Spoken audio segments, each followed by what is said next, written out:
In this episode, I talked to Joyfrida Anindo about growing up in Kenya, cross-cultural exchanges, African literature, DC versus Marvel, and what was the name of that villain in Black Panther?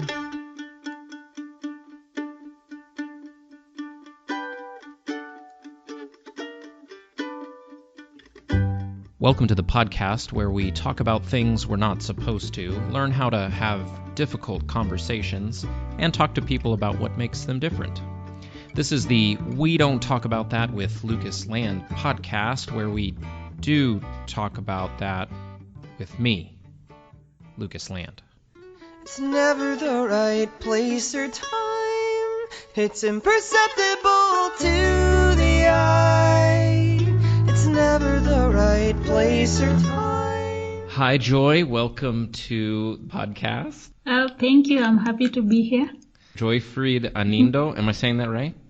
Joyfrida. Joyfrida Yes. Anindo is a Kenyan poet. I always call you Joy, so I mess up the Frida. But you're a Kenyan poet, writer, and project associate with an NGO. And apart from work and responsibilities as a mom, I can't say mum. I want to mum because I know I'm American for the United States and mum feels weird. But you are a mom or a mum, both.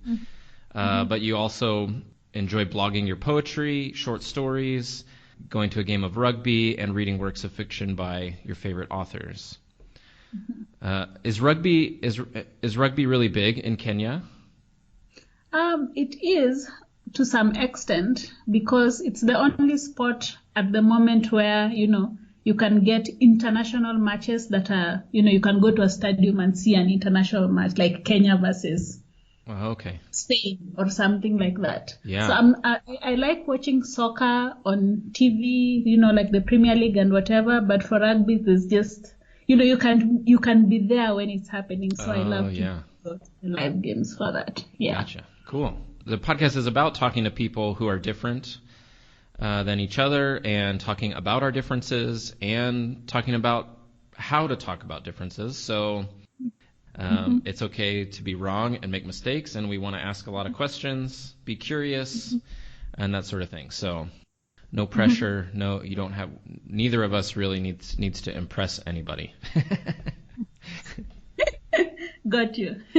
So my first question for you, as someone from the United States who has never been to any country in Africa, I think people's picture, and to some extent mine too, of Africa is something like the Lion King or something like really, Disney's version of what it's like. And Kenya may be one of the countries that people know more about or have heard of.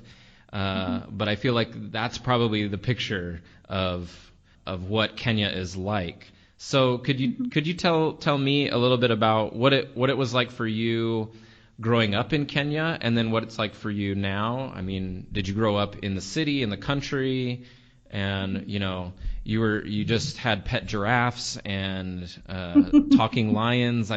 Tell us a little bit about what it's really like. Help educate us, please.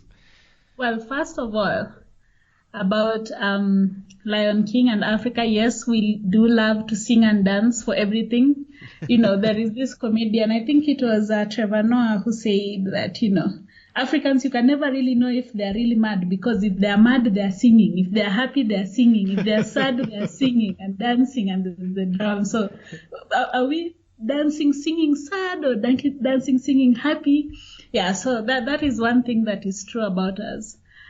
I grew up in a semi-urban area. Well, right now the town is really urban, like it has really grown. But then it was just some sort of semi-urban area. I went to a public school. They're just close to where I was living. My parents are teachers, and my mom was a primary school teacher, public school. So when I started my primary school, she was still teaching in the school where I was going to. So we were living in the teachers' quarters, which is like within the school compound. So when she moved schools due to transfer, I chose to stay because I'm lazy and I couldn't see myself walking far if I didn't have to. Uh-huh. Yeah, I went to public school. I did my class 8. And then when I went to high school, I went to another town, which was slightly less urban than where I was born. Mm-hmm. And there, it was a nice place, in a little bit of a hill with a nice environment, very cool because it was a little bit higher than where I was born. Where I was born is still cool, but it was a little bit cooler. And that was the first time where I got to interact with other girls from different parts of Kenya. Mm. So the same way that somebody would think that, like Africa is, all one people. I used to think Kenya was just my little town, right? The people that I knew there. And, when I went to high school, then I met people from all parts of Kenya, like the Eastern Province, Northern Province, where, the same way people think that, that place is just a vast wasteland with, terrorists running around, doing whatever that they do. We had the same because, we see the news. That's what we see, even though we are in the same country. So meeting people from those other areas of the country and seeing that, they're just girls like me. We have all come to school. So that was really neat. And then when I finished high school, I went to a university again in the same area, but a different, again, part of kind of the same province. Then it was called a province, Rift Valley province, so like within the Rift Valley. Mm-hmm. But now when I went to university, it was somehow different from when I was in high school because I felt that in university, while in high school we were all about being together, in university there was a lot of division along ethnic lines. Like there were even like social groups, like clubs that were of a specific ethnic group and a specific ethnic group. So that was very strange to me because coming from a sort of cosmopolitan suburban area, going to a high school which, it was all about inclusion, and then now going to university where you would think the inclusion would go a step higher, then there were these groups. And so university, I didn't feel like I really belonged. I was just there for studying, honestly. And then, I spent most of my time at home, commuting through between home and university, even though I had a dorm room. But having said that, I have some friends in my class, the class where I was, that we still communicate up to now. So, that's a little bit about my education and background. I'm the 5th child of 6. And the university you went to was in what city? In the general area of the Rift Valley. So, so it was about 40 kilometers. I don't know how you might have to put that in miles. I don't know. I know you use miles, but we use kilometers here. Well, I'm in Bolivia now, so I'm used to kilometers here. So I'm getting better at switching between them. Yeah. So about like 40 kilometers from home where I was born. So about 40 kilometers. So it was, you could do a commute. It was a little bit tiring, but it wasn't not possible to do that. And what did you study? I studied, my degree program was language and literary studies. And within the course, you could major in either literature, English, or linguistics. So I actually have a double major of English and linguistics because I was the only one majoring in English, and the lecturer was like, no, they're not going to allow you. So I did both just in case I got up there. And so that made my 3rd year of university very busy.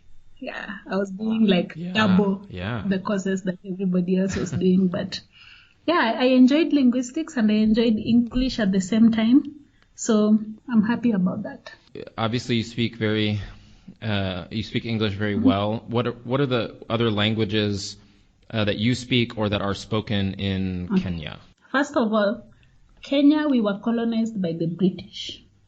So that means the whole of our education system from literally zero to university or pre-graduate is in English. Unless you go to the really, really, really rural areas where there are those, really old people who never went to school, everybody can basically speak English. And then, so there is Kiswahili. Kiswahili is a language that is spoken in a huge chunk of Eastern Africa.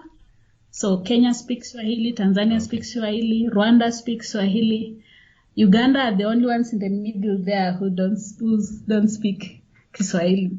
Yeah, I think because they are a landlocked country, so they did not have a lot of interaction with the Arabs, because Swahili is actually a mixture of Arab and Bantu languages. So in Kenya, there are 42 different ethnic groups.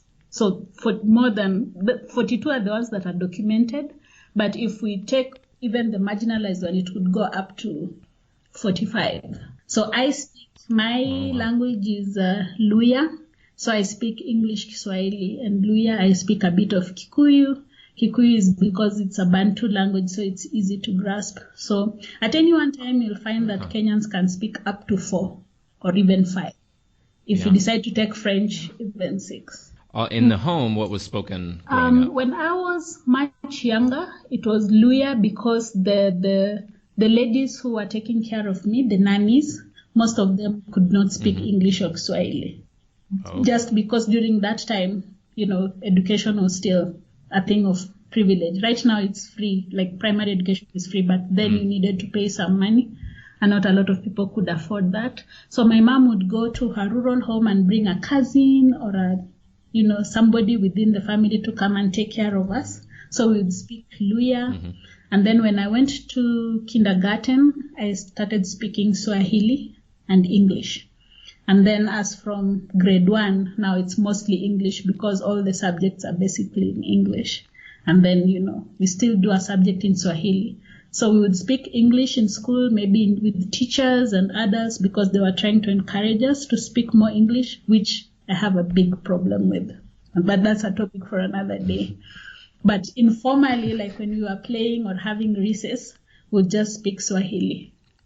Growing up in the United States, where we have languages that you learn in school and requirements for learning languages, but it's not the same as growing up in a multilingual culture, or somewhere where you're speaking other languages from a very, very young age. And one of the things I think, and maybe you can tell me, you might know a lot more about this since you studied linguistics, that each language has almost its own worldview. It's like I always think of it as, I speak several languages as well, and it's like another way of thinking. When you switch into different languages, often it feels like another way of thinking. And sometimes there's certain words or phrases or expressions, that aren't translatable, because it has to do with the culture, and it's all wrapped up with this sort of worldview of those languages, related to this idea of how do we talk to each other. We have a hard time talking to each other when we all speak the same language. And then when you introduce this idea that, if you don't speak English very well for some reason, or the language that you're trying to speak to somebody in, there may also be this gap in a way of thinking, even. Yeah. You cannot speak about language and not speak about the culture, because language and culture go together. For example, there are some phrases that, even in the US, there are some phrases that you'll hear in the South that are not spoken in other areas. It's the same English, isn't it? But it's kind of different just because of the context where the language is being spoken, whether it is the same. So you're right. Now that if you break it down to, now different languages in different contexts with different people, then it becomes much more complicated. Like in my language, there is no word for ice or snow, because it's not in our context. It's not something that is even in our environment. So yes, it is right. That's why even as a country right now, we have a lot of tensions especially during elections, along ethnic lines. And yes, it does fall back to that thing of language and culture and context, because imagine in a country of over 40 cultures and contexts and the way that people live. And yes, Kenya is small, but it is also big. Yes, we have problems, and it might be due to cultural differences, and it can also be due to other areas, but it's definitely one of the things that cause rifts between us. The NGO that you work with is the same one that I work with here in Bolivia, and I know you work with helping people that are coming to serve in Kenya with their visas, and so you probably also have a lot of interaction with people from all over the world as well. What do you have any good stories that come to mind about that thing of language and cultural differences where maybe you didn't understand somebody? Many times when we have people coming, one of the things that we tell them is that you might see things that you feel is not right. Like you can be in the home and then you realize that all the men are sitting and all the females are doing work. And you may feel like you need to intervene. For example, if you're a man, you might feel that you need to intervene because in your culture where you come from, everybody goes into the kitchen and cooks and everybody goes this way and they are doing that.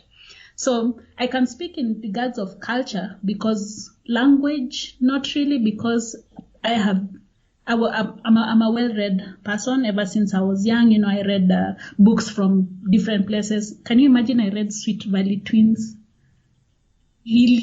When I was 12 in a remote part of Kenya somewhere. So when it came to culture, especially American culture, I haven't seen anything that has shocked me. But every time we have people coming here, we have to explain to them that yes, there are some instances where you can see that abuse is happening and you have to figure out a way to go about that. But there are some issues so you might decide to stand and say, no, women are not supposed to be cooking. You men must also go in there and cook with them. But what you don't understand is that kitchen is the kingdom of the woman. That is her space. That is hers and her daughter's space. It's not about her, doing everything and what have you, but it is her space. So the moment you are coming in uninvited or bringing somebody male uninvited, they feel like somebody is infringing into their territory. And sometimes you have to explain that. But having said that, of course, there are some cultures that actually really victimize women, even here. And we know about them. And, as I said, we are taught how to know what is abuse and what could be just the culture of the area. So, yes, I see a lot of clashes when just it comes to culture, because a lot of these young people that come to Kenya, some of them have never even left their hometown. So, you have this gentleman who is 23 from Kansas, coming all the way to Africa in Nairobi. First of all, you have to debunk the myths about, the pet giraffe and everything. And then the fact that we speak English and that he's going to walk around and just not have that language barrier, especially in the city. Some of them are just so shocked that they can just, you don't even need to learn another language in that context, though we encourage them to. The fact that there are cell phones and internet and computers and even, advanced gadgets, some of them really struggle with that. And just because they have this view of Africa that, they are coming with all their knowledge and everything to come and help and change and bring all this knowledge that is not there. And then they come here and sometimes they find that they're the least knowledgeable person in the group. And so how do they deal with that? So those are some of the issues that we face. There was one who asked me, they were from a learning tour, and they wondered why I wasn't in the ethnic clothes and why people were not wearing ethnic clothes. So like people see in the movies like the Maasai or the Xhosa people of South Africa. So they were wondering, you're at work, you're in a shirt and pants and shoes, and they just couldn't wrap their minds around that. So yeah, but that's not all. Of course, there are some who come and have been to other parts of the world and, the culture shock is there, but it's not as big as the ones who have just come from their hometown. So, and that's what the program is. It's an exchange so that you learn about other people and other cultures to debunk those myths.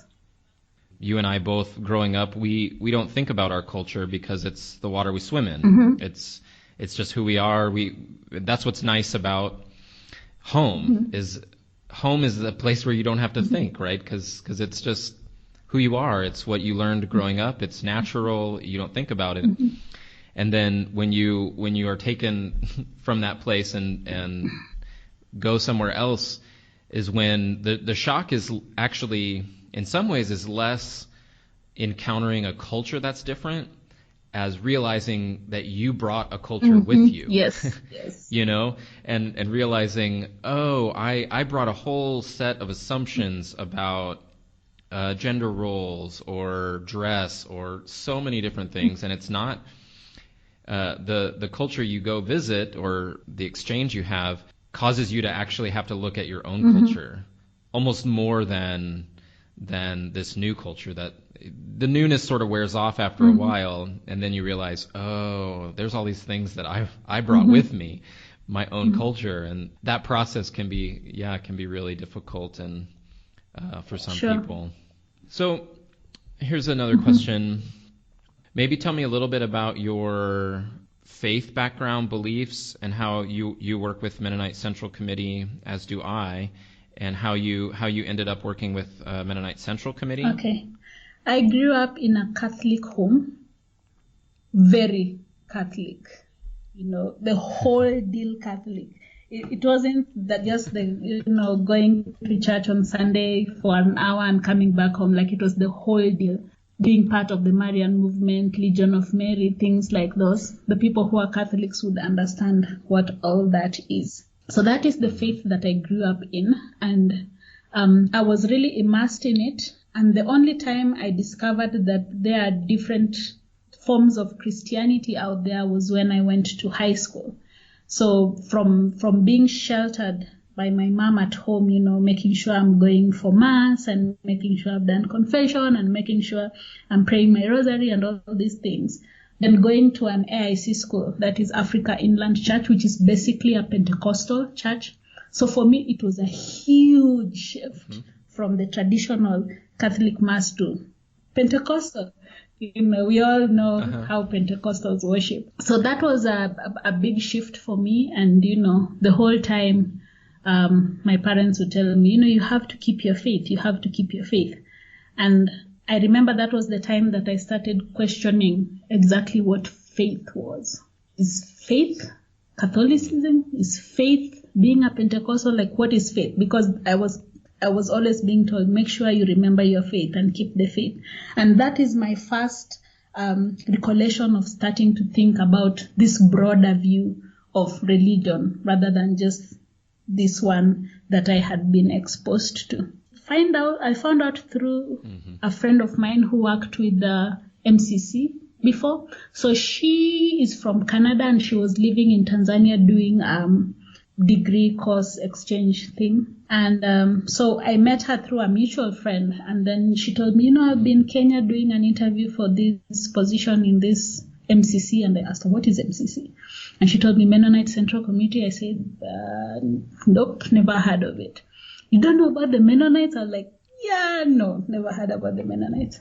So this was around 8 years ago, 8 or 9. So she came and she got the position as education coordinator in Kenya.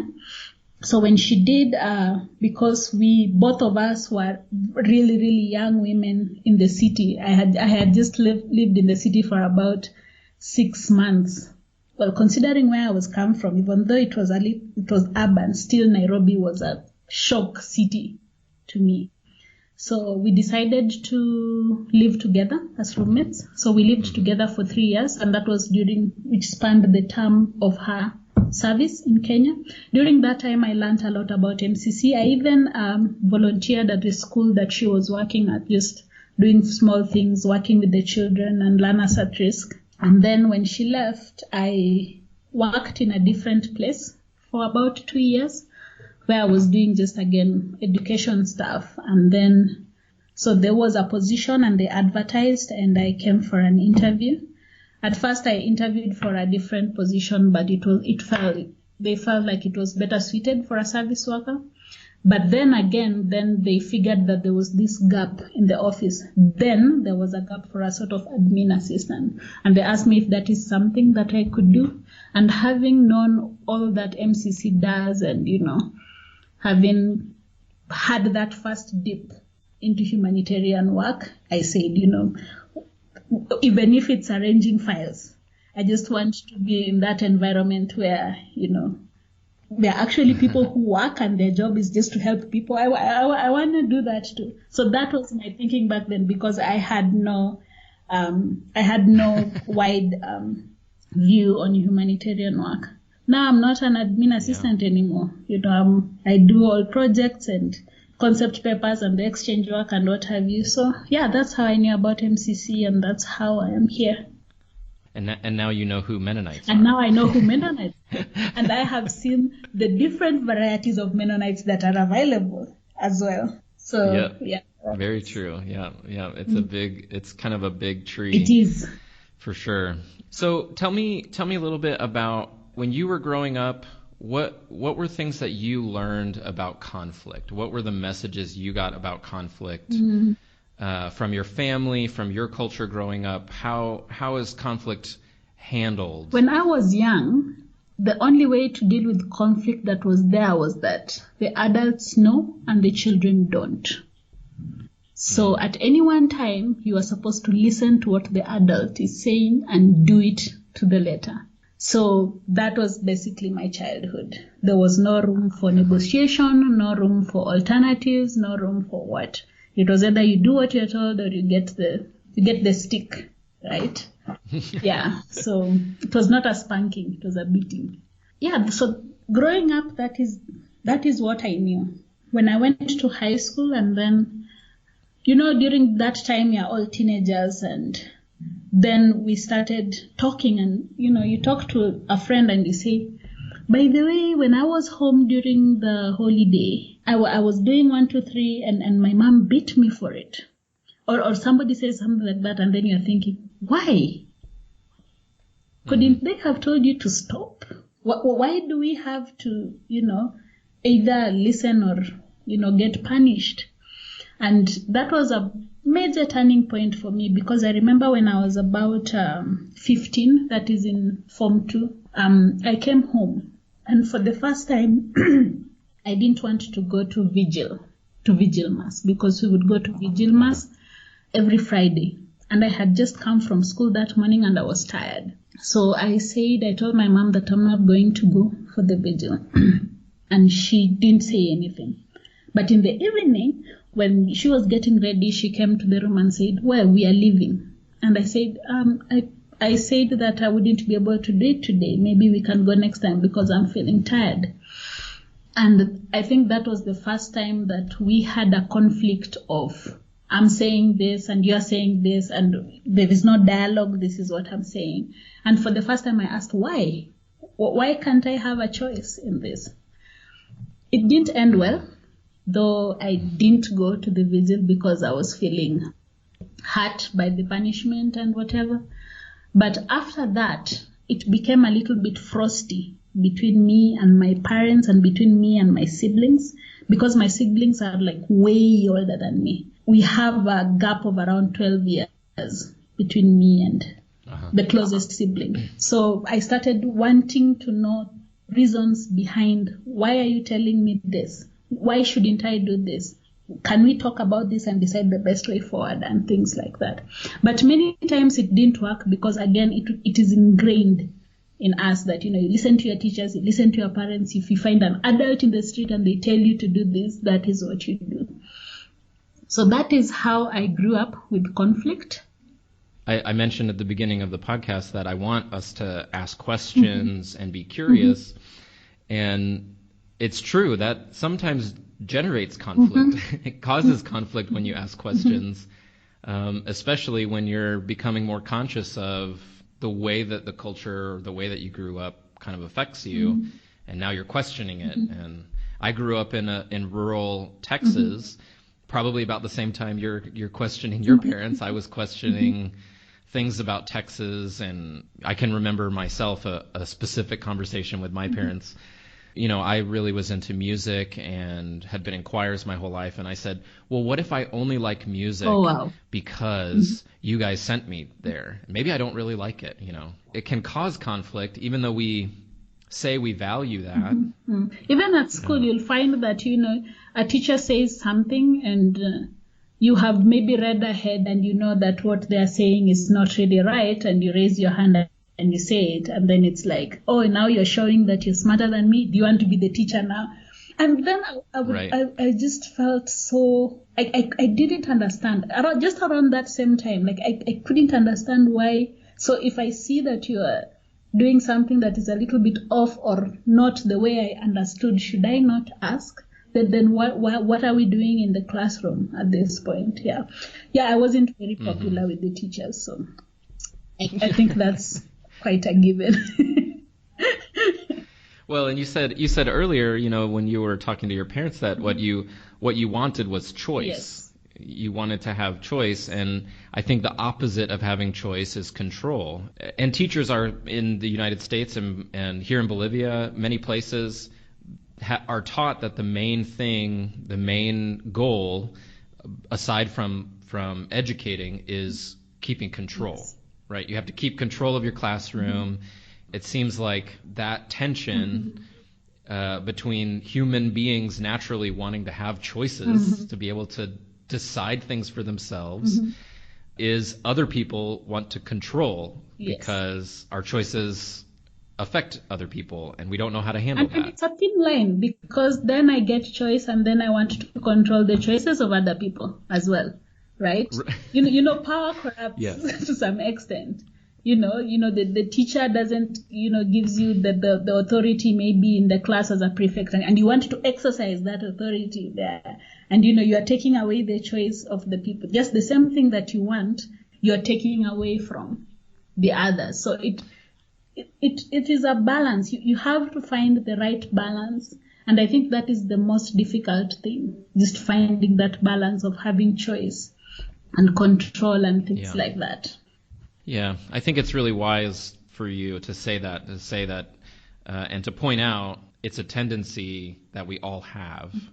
And just because you were maybe the mouthy kid who was asking hard questions and giving your parents a hard time, didn't mean that you didn't also have those tendencies in the opposite direction. Yeah, to some extent, because I used to really like to monopolize the games that we were supposed to play, because I guess it was a domain where I felt like I could exercise control, and I like to believe that I gave choice. Like if we are playing cars, like I could give choice for people to choose the color of their cars, but I still decided that we are playing cars. So I don't know.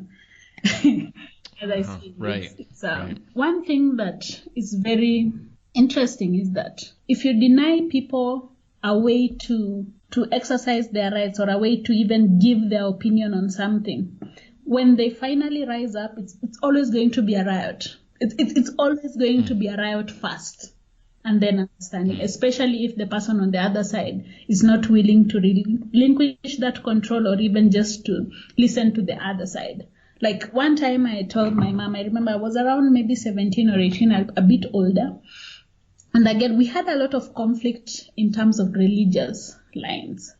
And I said, you know what, I'm not going to be covering my hair anymore. When going to church, it is not stylish. I had terrible reasons. It's not stylish. None of my friends is doing it. And none of their mothers is doing it. Why are you making me doing it? And she told me, no, it's because I said so. And here in the Bible, it says this.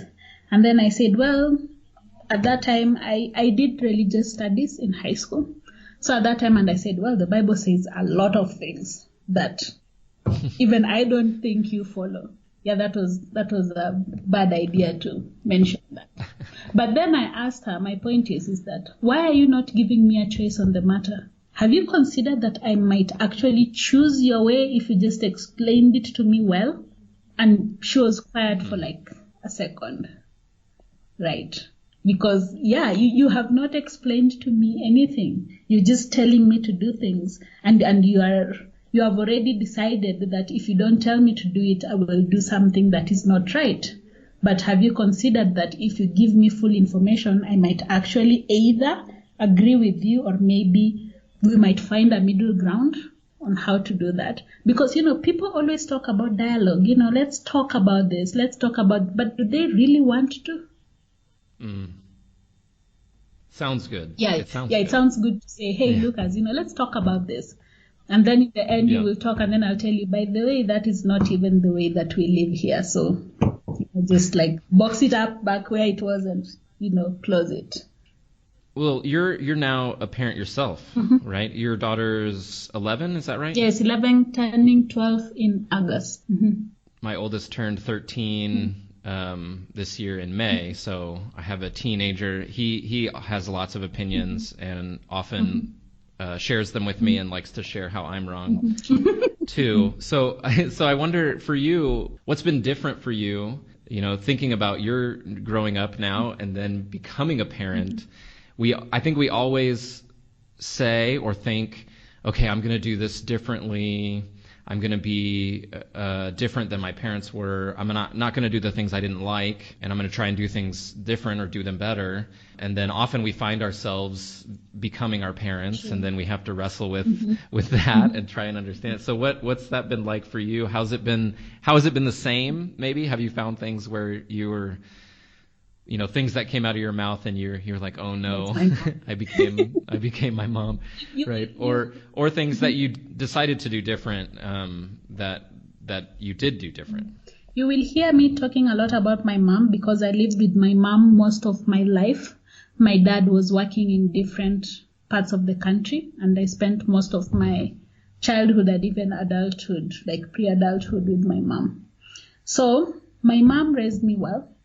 Of course, there are a lot of good things about the way that she raised me. The only thing that I had a problem with is the lack of dialogue about things, like not being given choice on what to do, and the punishments. Yeah, I hated the punishments because yes, there are some times that I did like way out of the boundary things that, there had to be a way to reel me in, but I did not agree with the severity or choice of the punishment. And I also felt like some of the things I could have just been told, you're not supposed to do this because, don't walk there because there is a dog there that bites people. So if you walk there, the dog is going to bite you. And that is the thing that I started with my daughter when she was really young. And it was difficult because when my daughter was really young, I lived with my mom for a while. And there was always this conflict of parent style between me and her. Sometimes I had to be away when I was looking for work and I had not settled in the city. When I come back, I feel like my daughter has regressed back to the parenting style that was there, and then I would start again from scratch. And I remember one time just sitting with my mom down and telling her, Mom, I love you, but I'm Amelie's mom, not you. You are her grandmother. So could you please respect the things that I try to put in place when it comes to her? She wasn't very happy because, as I said, we did not have a good dialogue kind of relationship. And, of course, she was mad and said, well, I raised you and you turned out great. I was like, really? Are you sure? So I started that thing of dialoguing about things when she was really young. Like, don't climb up there, because if you climb up there, you're going to slip and you're going to fall, and then you're going to break your leg, and then what are we going to do with your broke leg? Like things like that first when she was younger, like trying to, of course, we made it a little bit more, if you promise them pain if they fall, sometimes they listen to you much better. But then as she continued growing, I continued doing the same thing, just talking about things and figuring things out, asking her, between this red dress and green dress, which one would you like? And then she would say, maybe I want the green dress, and probably the green dress is hideous. But I let her have it because it's something that she wanted. She picked it out of all of that. And my mom would say, well, that dress is hideous. Pick the other one for her. And I'd be like, no, this is not about the dress. This is about her picking something that she likes, right? So we started like that, and even sometimes when she went to school, now that's where she faced the problem, because at home we had that way of dialoguing and talking about things and actually doing things together. And then she went to school and it was back to, I say this, you do this. I'm the teacher, I say this, you do this. And she had a hard time adjusting to that, because she knew that, you could always figure things out. or we should, if I'm doing something wrong, I can be told that that is wrong and that is the end of it, right? I won't do it again because I've been told it's wrong. So one day she came home and she said, Mom, the teacher just, she spanked me because I had not finished one question, and I was telling her that my pencil broke and that's why I hadn't finished, but I was going to finish. But she wouldn't listen to me, and she was maybe around 7 years old at that time. And so I went to the school and I talked to our class teacher and I said, well, if Amelie does something that you feel is not right, and you just tell her that I don't like things done this way, I like things done this way, and she will follow you. Or if you have a problem with that, then let me know and I will let her know. Yeah, the teacher wasn't happy. But again, it was just a few weeks before I removed her from the school because I was stable enough to come and live with her in Nairobi. So I can say that is the biggest thing that I have done, just to give her choice. Another thing that I did differently with my daughter is not to impose religion and theology on her. I have taught her about God, I have taught her about the Bible, but I've also taught her to ask questions in terms of theology, which again, her religious teacher is wondering because she would ask questions. I went for a parent-teacher conference and the teacher told me, if your daughter was asking me why God sent the plagues to Egypt instead of just, telling them. And, I explained to her that he sent Moses to tell them. And then she asked me, why didn't God just go to the Pharaoh in a dream and tell him to leave them? Why have to go through Moses and all these things? And why did he have to kill the firstborns? They were innocent. And, I was so happy that she is rationalizing and thinking about these things. So yes, she does believe in God. Yes, we do go to church, but I have not been rigid in terms of, this is how this is, you have to do this, this is how this is. If she has questions, we talk about it and I correct where needs to be corrected, but there is that. I didn't have that growing up. I was like, this is what it is. This is how you dress. This is where you go. This is how you pray. Yeah, so those are the only two major things that I changed. But otherwise, and the punishment, I do not believe in spanking or beating, and I have never done it because I didn't like that it was done to me, and I said that I'm not going to do that to another person. So, but otherwise, everything else I speak and my mom comes out completely.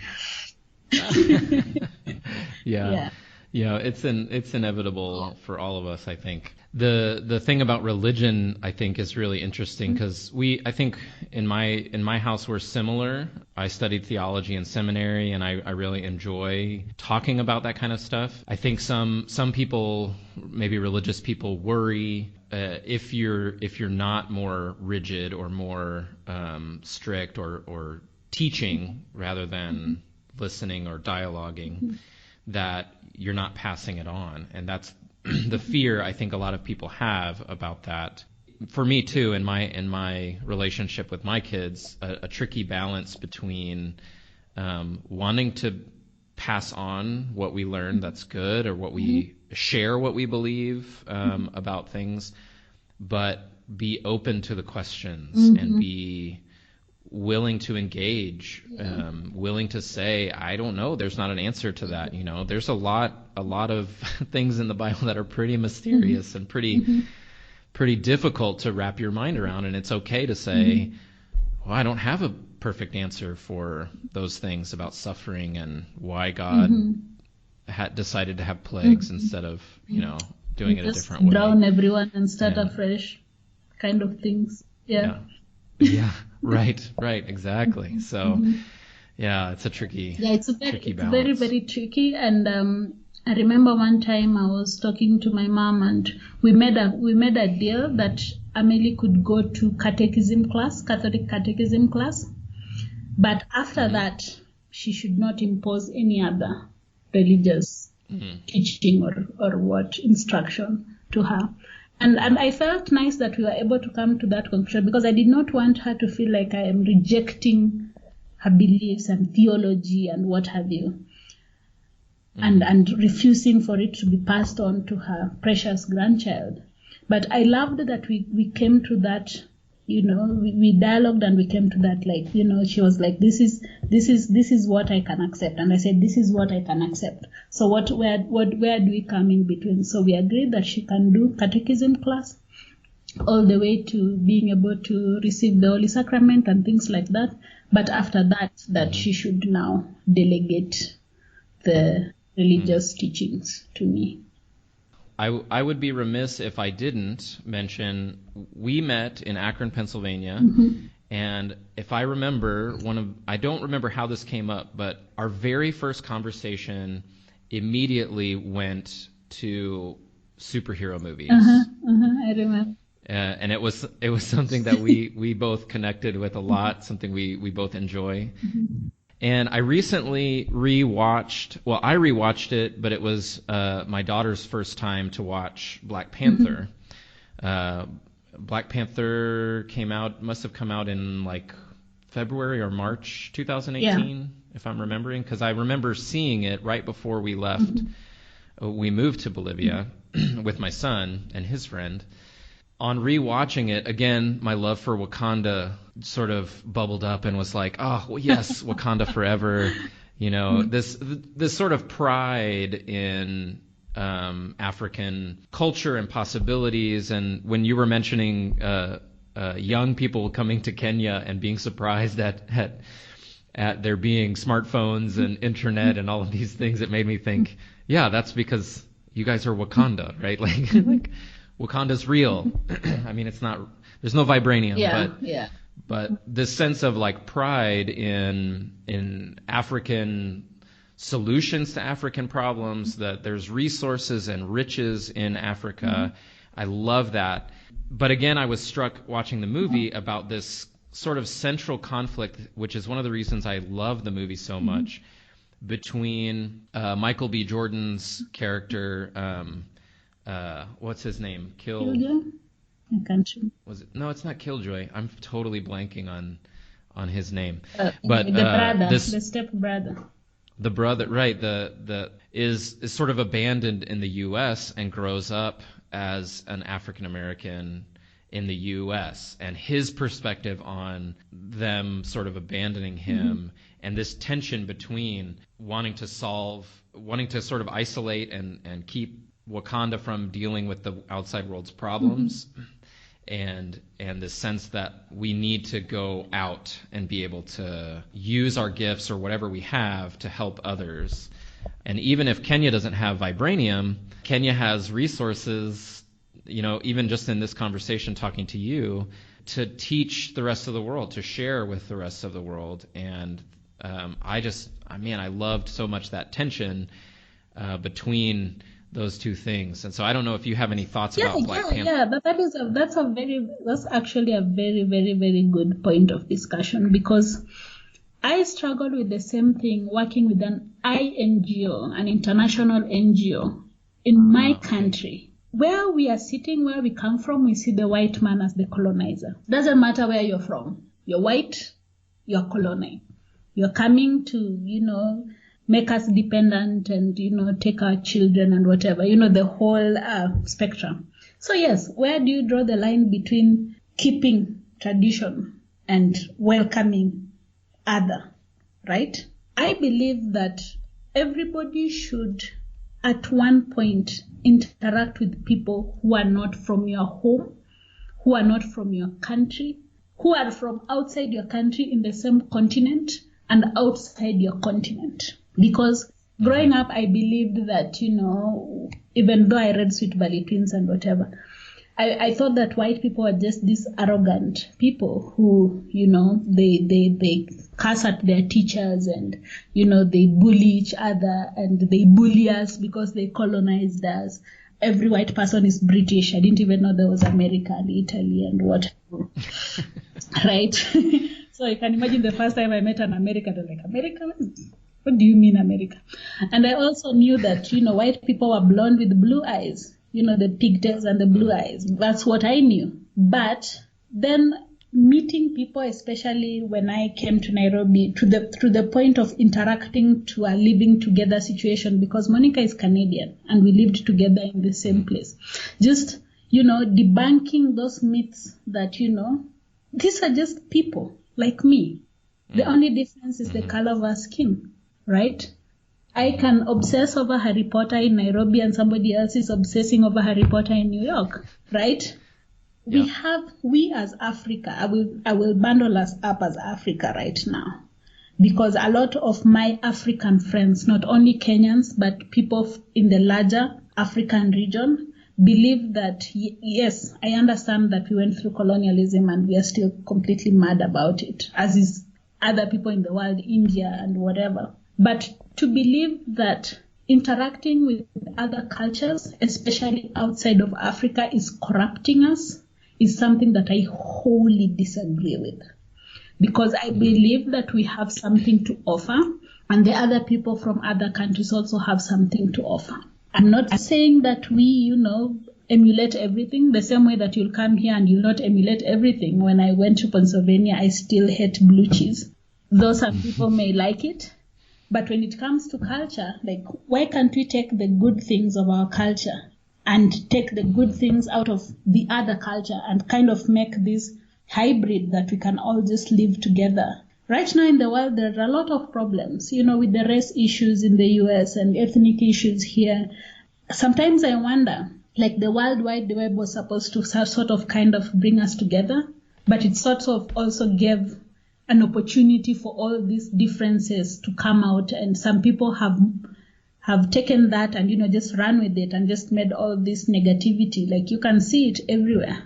But anyway, when you go to the community and you have this white person with you, still there is that general assumption that you have come with money, or they have come to impose their ideas on us, or things like that. So and that is an Africa-wide thing. And I understand where it comes from colonialism and slavery and all these things. You will always be kind of the other. Hopefully with the generation of our children, that will change with all these, people living in other countries and interacting and whatever. Hopefully it will change. Sometimes I do something, maybe I'll take the most basic example. I'm on time for a meeting. And then somebody says, you have lived with those white people for too long, right? Like, and I say, well, if that is a trait to emulate, well, I think we are going in the right direction. Yeah, so I believe in integration. I believe in people being together. And that is one conflict that I felt in Wakanda, in Black Panther. Yes, of course, in the end, they open up to the world and whatever. But I felt like maybe the way, like, okay, it was a superhero movie, there had to be a fight to the death and whatever. But I feel like that clash of culture from this person who has come from the ghetto US or whatever, and this person who has lived in Wakanda all her life, like, do you mean that the other culture, like, we understand the hardships that he went through, but does it mean that the other culture is bad? Like, are you saying that, the black people who lived there have a culture that we do not agree with or something like that? So for me, I had all these questions because I wasn't just looking. Of course, I was excited to see an African black hero, and I was excited that our children were able to see that during our time. But then I started thinking about all these things. And it would help for you to know that I'm more of a DC than Marvel. Oh, that might have to be a whole different podcast. So I'm a bit, I don't know if I could even start talking about that conflict. I'm a bit darker in terms of thinking and, just, rationalizing things rather than this person comes, saves the day, and woohoo, we are all happy now, the bad guy is dead, right? Yeah, so those are some of the things that I struggled with. And for the record, I looked it up. Killmonger. Yes, I said kill something. Was his name? I didn't remember. Yeah, I knew it was kill something. Yeah. Joy, it's time to wrap up. So to wrap up, we want to share something from our conversation today that we learned, something maybe that we can share with other people that they could do. And then if you have anything you want to share as far as a resource, books, you love literature, and I know you've recommended books to me, so you can recommend a book to our listeners as well. And I'll start so that you can think. You lost me at recommend books because now I'm thinking, oh my goodness. Oh no, I'm so sorry. I didn't even think about that. I should have saved that because now that's all you'll be able to think about. For me, talking to you today reminded especially this idea that I bring my culture with me. And even though I'm maybe more aware than the young people coming to serve in Kenya or in Bolivia, I still have my culture with me, don't always know it, and need to be ready to recognize it, to listen when people point it out, and have that kind of openness to hearing from the other side so that I can see myself better. Something we can do, I think you mentioned, we work with people that are not from our culture, finding ways to talk to people or meet people from another culture. Not everybody can go live in another place, another culture, but even in the United States, if you are anywhere near a big city, and even if you're in a small town, I'm from Waco, Texas, which is maybe 120,000 people. I know we have Salvadorans and people from Mexico and all kinds of immigrants that live in our community. Find people in your community that are from different cultures, different places. Go to a party that they are throwing where you can be the only citizen from the United States maybe, and just listen and just learn. Try to understand something that is very different from what you grew up with. A resource, well, maybe we'll both recommend Mennonite Central Committee if you are 18 to 30 and single and want to travel the world. Mennonite Central Committee has some awesome programs to do that and serve. Yeah, I guess that's the resource I'll share, and then I'll await your book recommendations. Oh my goodness. One thing that I have learned in my dealings, my intercultural dealings, is that there is no one way to do things. I should always be willing to listen, because sometimes it's easy for you, especially being a host like I am, it's easy for me to try and impart, always trying to impart knowledge. This is how we do things, this is how we do things, this is how we do things, and not listen to the other, this is how we do things back in Texas and what have you. And sometimes you might find, there is this one thing that, this could actually work in this situation, but I've never thought about it because I already have this bias that this person who is coming does not know anything, and that it's my job to make sure they are comfortable and telling them things and doing that. So that is one thing that I always have to keep on the forefront of my mind. Another thing is that just the way that you said about different upbringings.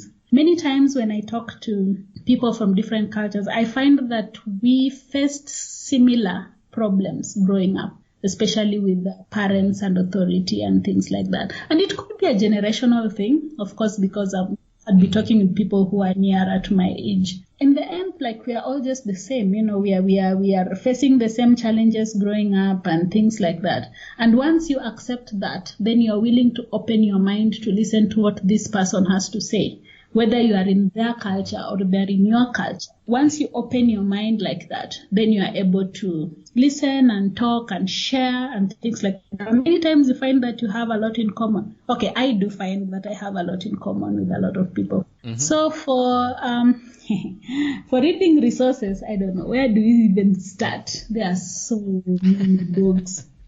So favorite or one African author? I love Chimamanda Adichie. She's a female author from Nigeria.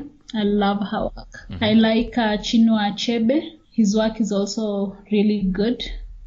And then back home, I have enjoyed books by, I love the book by Binyavanga Wainaina. And there is Dust. This is a rabbit hole. Wadiongo. There are just so many because reading is basically my hobby. That's great though, because those are things that are probably not on people's lists outside of Africa. So this is it'll be great for you to share some links or some of those resources, and people can check those out. Yeah, I will, and at least most of the ones that are at least written in English, so that people can be able to read. I'll include those links to those in the show notes then. I have a book on my desk just before we go. This is The Red Nile by Robert Twigger. It's about it's called The Red Nile, and it's just about the area, like East Africa. It's more of nonfiction. Awesome. Joy, if people want to find you online, where can they go? Okay, so I'm on Twitter and Instagram at Joyansel. Same handle for Twitter and Instagram. On Facebook, I am Joy Anindo, so without the Frida, just Joy Anindo on Facebook. And I also have a blog called joywrite.wordpress.com. And there I just share mostly my poetry, and once in a while I put there my short stories. But I love poetry. It's a way for me to unpack, especially emotions that I feel are complex.